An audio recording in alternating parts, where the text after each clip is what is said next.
Well, we're going to move right into the AVID Investors Club market update, starting with a rental market update where there is big news, big changes. And that is what's going on in the rental market here. First Rate is saying price point is the key to filling vacancies right now over incentives.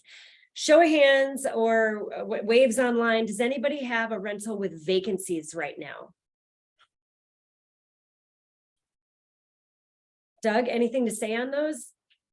We're just seeing seasonal transitions, but definitely tenants are getting pinched from the higher costs of living and having a hard time paying rent. So they're moving out. And then when we try to re-rent them, they're just not renting up like they used to. And we're not hitting the market rents that we used to have. So we're, a couple $100 below market is typically where they are start to hit. So, couple hundred below market. I don't know if you could hear that online, but renters are getting pinched from an affordability perspective, he's saying, and that renting them a couple hundred below market. And Shane also raised his hands. And I happen to know on your properties, you just told your property manager to drop everything $200 below the market rent that they had assessed as market to get it filled for winter, and only sign a lease through anything springish and let the tenants know, hey, we're renting it below what we thought was market. And we're only giving a lease till spring and see what happens in spring.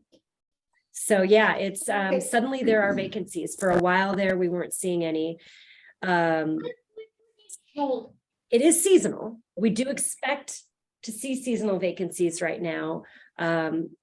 It's hard to say. Doug, what's your take? Do you feel like this is a strictly seasonal, or I mean, you also mentioned affordability, so I think there's a certain segment of the market that it's the lower end that's really getting pinched. I think, or what I've found as property manager is they're moving in with parents, that type of stuff, moving in with other friends. So whipping cream. if you look at the amount of new Can we cut it there? builds, Can we take a little bite? See what you think. I think it's really going to impact That yummy? just trying to fill those. And so Maybe like some cake? we're seasonal, but You want some cake? I'll put it on my plate and I'll. individuals that don't have really solid Oh, jobs, some they're cake? just kind of limping along Took you with the for higher prices on everything and found Put it themselves on. in a sticky situation. My i.e. they plate. can't pay their rent, or they can't pay their cell phone, or enough gas or food. We or- missed the so best they're making a change. Where's the- why of it. affordability. Sells out of the rental market essentially. So We missed the Okay, best- so folks coming out of the rental market due to affordability issues. An interesting thing that has often been said about the new build apartments that are coming online. Two things that are interesting. One is a lot of that stuff is being built with more amenities, a little bit more luxury. And so it's going to be coming online at a higher price point, say, than Shane's 2 north end 1 bedrooms. They're in a 100-year-old building. And so a lot of times those new builds will raise the ceiling of what a 1 bedroom price tolerance or range is, but also if they get really competitive and just try to get people in there, they could also bring that ceiling right back down. So we'll see what they do. Another thing that we've been told is, including by the assessors, I spoke with the commercial assessor Ron last month in prep for this meeting, and he was saying we still don't have an overabundance of housing units. And so that's something that would increase affordability. More housing, more supply would increase the affordability in the area. And so while we have more stuff coming on and we may feel it come on, they also say that for a city our size, based on our population, we don't necessarily actually have an abundance of housing units. So we'll see how both of those things come into play. But yeah, decelerating rent growth seems like it could be somewhat expected, depending on what goes on overall. It's also possible that people just won't move around. So, if you're full, you're full, but if you're vacant, it's hard. If they move in with their parents, depending on where they go, or if someone moves out of state. So, excuse me, yeah. can I just ask everybody to mute who's online? Oh, absolutely. Thanks, Leslie. If you're online, you might push mute. And Leslie, are you on mute? I don't have. You don't have sound. Okay, yeah. Thanks for that. And okay. rental market update, single family home. So this is a single family Ada and Canyon slide showing what stuff rents for. This is the NARPM, National Association of Residential Property Manager data from First Rate Property Management. Okay. Anyway, this is their data, 25 managers, 9,000 units. And so what we're looking at is if you're a single family home, 2 to 4 bedrooms, which is most of the single family rentals, the range is 1,640 to 2,700. And then if you're in Canyon County, you're at about 1,450 to around 2,200. That's the range. Stacey, Yeah, you Dave. said single family home, does that include apartments? No. That's homes. Home, single family residential residences. And so your basement for a 2-bedroom is around 1,450 in Nampa, and it's a couple $100 more in Ada. And then you're going up to about 2,669 for a 4-bedroom. In Canyon, you don't hit 2,600s until you're at a 5-bedroom. Is this matching up with the comments you were making on, or were you talking about apartments or houses on a couple $100 lower? Apartments, I do have some houses as well that I manage, and it's affordability there, just kind of where you want to be. They're all particularly in the north end though, so everybody wants to be there, but we remodeled the ones that we had some vacancies or expect vacancies and moved people in at the end of the summer. So right now we don't have any vacancies in the houses. And so we do have one that we're remodeling. It's a triplex in the north end, just off of 13th. I saw that one. Yeah.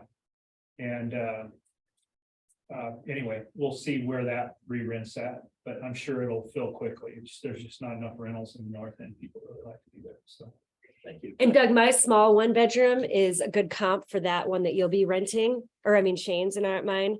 And it was at $1,195 is what I think we had the rent at. And I told him to drop it 200. Yeah. So. Yeah, I think before they moved out, we were at 750, and I think we're going to try 850, 900, somewhere in there, just to get it filled. It's Yeah. really small, just studio. So, but in a great location. So. Now, in terms of the multifamily, these are your multifamily units, Dave. So the range is a little lower, of course, once you're into apartments and shared walls, typically, unless you're in a luxury housing, but we're looking at 1 to 3 bedrooms, 1,300 to 1,900 is the range for 1 to 3 bedrooms. So one of the takeaways I had when I was looking at this data is basically Ada, Canyon, you're looking at your basement of renting is almost around $2,000 these days, it seems like. I mean, if you need several bedrooms, it's just a lot more than it was a while ago. It's a bigger number. So. And here's what vacancy has been looking like. And so you can see somewhat in the slide, the seasonal ebbs and flows.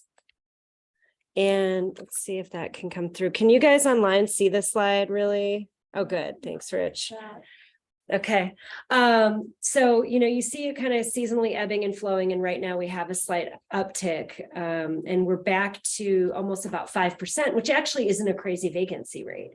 But that we hadn't had that since I think it was, what was that? 20. Oh, this is only 2018 to 2022. So yeah, 5% is where we're hitting right now. Okay. Now that's the rental market. The real estate market also has some new changes and trends that we haven't seen for a while. And so here's just sort of what we're talking about. What are the conditions overall? We're looking at inventory. Inventory and days on market are both up.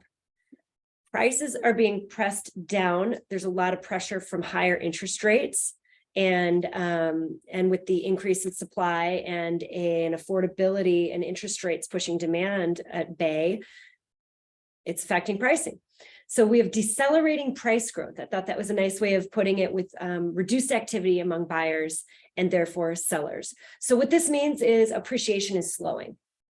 And depending on how you look at your numbers, depending on how we're slicing this pie, we're not seeing negative appreciation yet. If you look at all of the, well, I'll tell you this in a minute, but with all the residential new construction and existing homes, if you look at all that together, we're still kind of just sort of not really appreciating much at this moment in time. So adjustments to the market are expected, but they're the folks who are talking to me, and a lot of times these are economists from the real estate industry. And one of the things that excites me about hearing what your thoughts are, Aaron, is that you're not, I'm kind of biased. I want to be optimistic, and so let's see how you feel. So economists in the real estate industry, I don't know if they're more prone to be optimistic, but we've also seen firsthand the used car resale market has recently plummeted. Tony Drost, our partner, has taken his he's a racer, and he took his car to an auction in Vegas, and this car is amazing. And thank God he put a reserve on it, a minimum reserve, because auctions were going off, this luxury cars and these fancy cars, and the folks who didn't put a reserve on it sold their cars for a lot less than they expected, and he took his home. So he paid $5,000 to do an auction and ended up taking his car back. So there's the used car market isn't as crazy, whereas when COVID was in full force, you couldn't buy a used car. They were just very expensive. So, and then so for another qualitative data point, last year at this time, we were looking at cap rates of multifamily and single family, and they were getting so close together that some of the new build single families really made sense from an investment perspective. And so we were locking down inventory and reserving homes that weren't going to be built until now, like this summer. And so just looking at what we have going on, last year at this time, we were in the process of locking down about 20 contracts, which we would close this year. And right now we don't have any. We only have one deal in escrow right now. So everything's kind of comes, and that's typical for our time to slow down as well, but to not have anything lined up. So there's all little things just showing winds of change, but the multifamily metrics are holding. When we're looking at cap rates and all the ways we measure return on investment, we're not yet having the data showing us that returns on investment are either growing because of prices going down or prices being pushed down yet. We'll see if it happens. But last month when we spoke at this club, everyone said, well, what's next? And so that's why we brought Aaron here. And that's why we've also been studying and listening to what other people are saying. So the Idaho Apartment Association has basically said the same thing. Home price appreciation is slowing. And in this graph, they show you a blue line, which is Utah, 19.5%, a US average line, which was 18.2%. And Idaho had been really increasing above national averages, and we're at 11.7% at the time this slide was made. And the data that I'll show you now will be lower than that for Idaho, for our area. But that's still a pretty big number, 11%. And that's not where we are in Ada and Canyon County right now. We're at,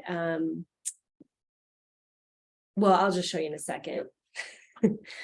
Another guy we listened to, Mark Fleming, is the first American title economist, and he was calling it the great moderation, because we like to use great words.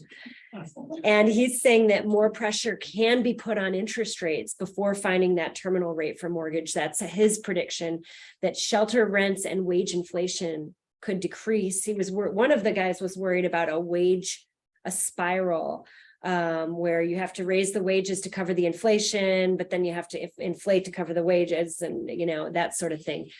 But what he sees or expects, and he's looking at national stuff as well from a housing perspective, is more people simply opting out of the housing market. And so we are seeing some signs of that, where people are like, well, I'm not going to sell right now. And now the interest rates may make it unaffordable for buying. And then the investor-minded folks are going to be asking me once a year, are we going to see those foreclosures that we saw back in 2008? Because that made for an interesting buying climate. And those are unlikely at this time, because at this time, everyone has equity. And so you need two things. You need lack of affordability and lack of equity, which is what we had in 2008, which really sent everybody, inventing the term "give the house back to the bank." I don't know if it was around before then, but so Mark Fleming thinks that it's not likely that prices will be really significantly down in the long run, and that increasing housing will affect affordability. Stacy, what do you think about the builders out there that are building houses that they have the investors in with the cash? And now they're sitting on a house that's overpriced or doesn't have the equity. Do you anticipate seeing some of those coming way down, or do you think they're gonna stay flat? Or Yeah, the question is about new builds and what are we going to see with new build prices? We've already seen some decreases in new build pricing. And so, for example, we sold a lot of townhomes in this neighborhood in Meridian, Hensley Station, and people were picking them up for around $406, $410 for a brand new townhome. There's only one left in there. The buyer walked. Of those buyers I had last year at this time, the ones to close last, of the ones who weren't closing until after July, we had about 5 of them walk. They just said, "I'm scared, I don't want to buy right now." One guy lost all his down payment in a cryptocurrency that just flat went away. And then other folks were just like, "Not now, no thank you," interest changed. But that last unit is currently priced at $433. So higher than what everyone had previously bought for, and they're a good deal, they're good, but I have a feeling if we went to them right now and said, our clients have bought this for $410, we want it for $410, I think they'd let it go. And other builders, we've seen their advertised prices drop. And then I know some folks who've got new builds under contract, I think they've ended up renegotiating pricing on those along the way even. So, yeah. thank you. They're also not building any more spec homes. So Hubble was doing, and I had this slide last month, but maybe 400 or 200, a lot of starts per day. And now they're not starting any new spec homes at all until they burn through their inventory. So they're kind of just not going to keep bringing new stuff to the market. Thank you. You're welcome. Good question. So 1A, Ada County. Where are we? I have my cheat sheet notes on the side. You don't have to read those, but I just needed to remember what I wanted to tell you about. Year over year, the median price is up 4%. But wait, hold on. Sorry. Oh, it's up 5.4% median price. So that's our real number for when we're looking at year over year, October to October, we're up 5.4% from last year. When we look at where we are from last month, we are indeed up 4% from last month.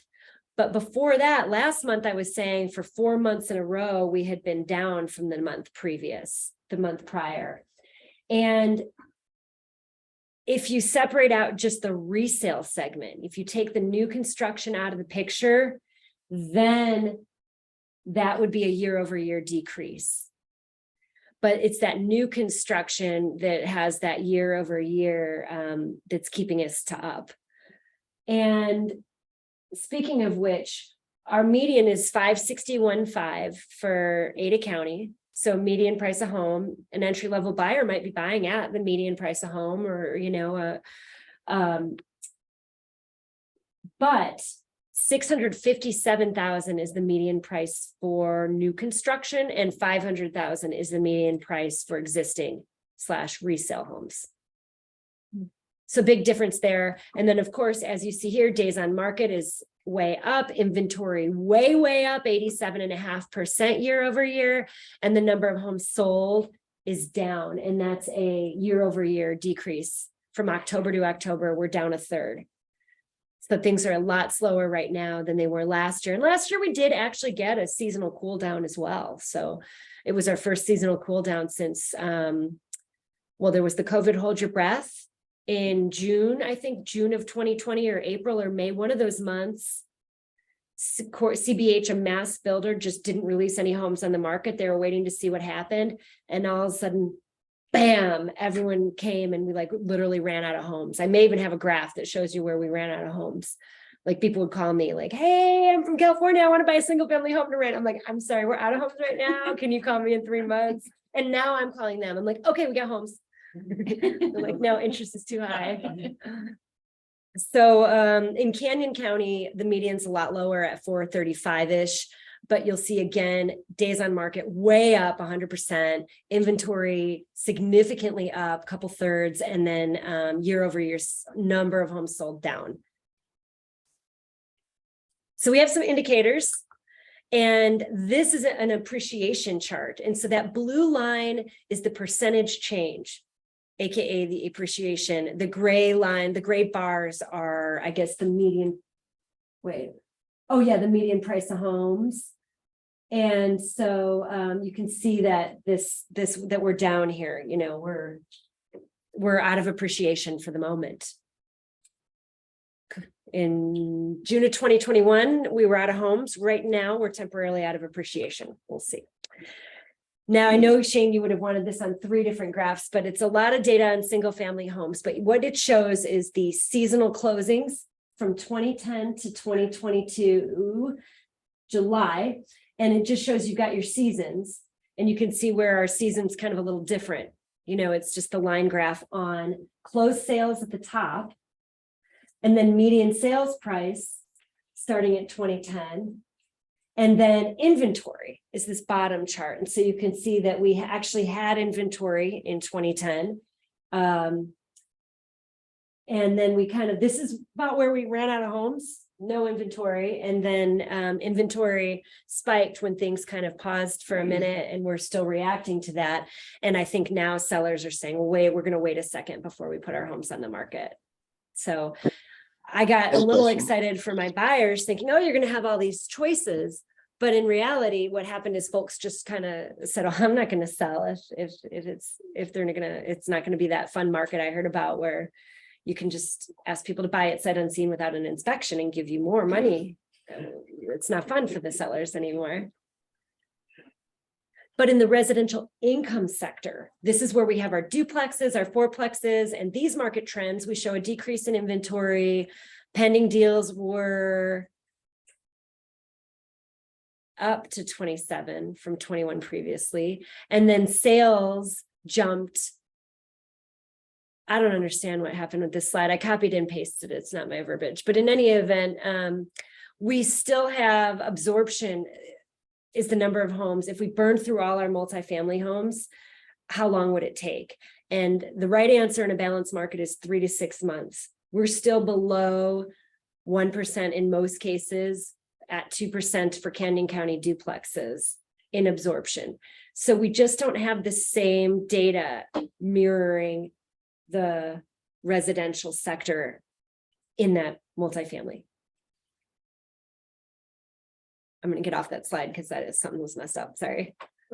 So cap rates, again, I only have one of our Tony Drost graphs that are amazing. I've only put one in here because we only had one sale in October. And so that's a skewed data point. And I said the same thing last month. So we're just not, it's just not out there. The data is not out there to say what's going on with cap rates. But that red line is a 6-month trailing.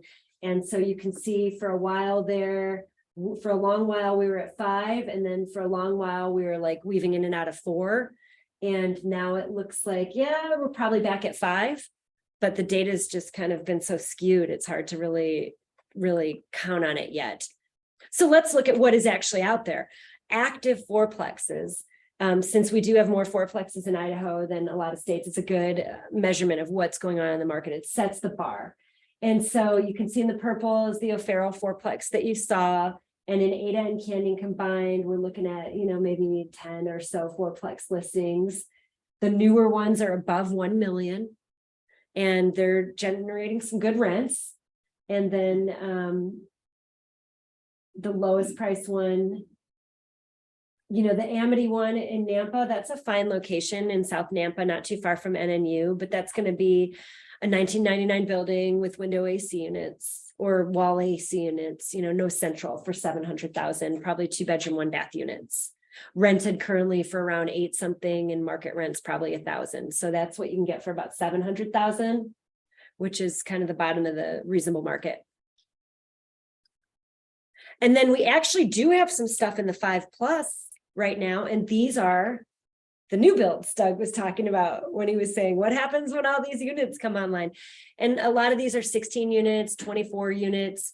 One of them just had a price decrease, and that sent Tony went over and checked it out, and it's on Overland, and they're really small units. So the metric that triggered his drive-by was the price per unit was only $230, which seems really low for brand new construction at $230 per door. However, they're only 550 square feet. The location's not perfect. The building's a little funky looking. And I think the based on the rents that First Rate was quoting, maybe $1,000 a month for those, it wasn't enough to go crazy over and put a partnership together for. But it was something that perked up a few years, and I'd emailed someone about it as well. We were bantering about it, but yeah. So this is what our 5+ looks like, a little more than we've seen, but those prices are still high. They're high. So one more market slide, since we've been really delving in what's going on, because it's our job as investors and homeowners and home buyers and home sellers is to figure out how, when we can control our strategy, if we're not moving out of state and needing to sell our house, but if we can control when we sell, which is the position you always want to allow yourself to be in, so then you can time the market a little bit. How do we apply all this? And first and foremost, it's, what are the main takeaways from what all these folks are saying? And so Dave Stevens was saying, he's the CEO who presented for Fairway Mortgage. And he was saying the market is going to slow, but it's going to remain above the previous decade. So he's saying he's optimistic. He's saying that the industry is still right sizing, and that this winter may be a unique buying opportunity. And so I feel that as well. If we're not counting only on appreciation, and if you've got cash, this could be a good time to spend, because you're not worried about the rates. If your payment's going to work, it seems like the prices are kind of right. So like Warren Buffett would say, be a contrarian. So when no one's out there buying, as investors, that's when we're supposed to look at buying. So the risks always exist. How to respond to them is the question we must ask ourselves. And then he says, practice optimism, use data, be the leader. And by be the leader, I think I perceive, don't be afraid to be a contrarian. So we're taking this time to figure out how we're going to do that. We're getting the information, and then how are we going to apply it to our own decisions? And do we have a unique buying opportunity this winter? I'm thinking so far, as long as I'm not counting only on appreciation and speculating, but if there's something that I want to add to my portfolio, if there's something I want to buy, if the interest rates aren't going to make it unaffordable or make it so I'd ever be forced to sell at a time I didn't want. There's always the adage, marry the house, date the rate, refis down the road. But that doesn't mean we're going to be counting on refining it something that starts with a 2, or even a 3. Will they stabilize in the 5s? That's a nice, reasonable number, but we don't know yet.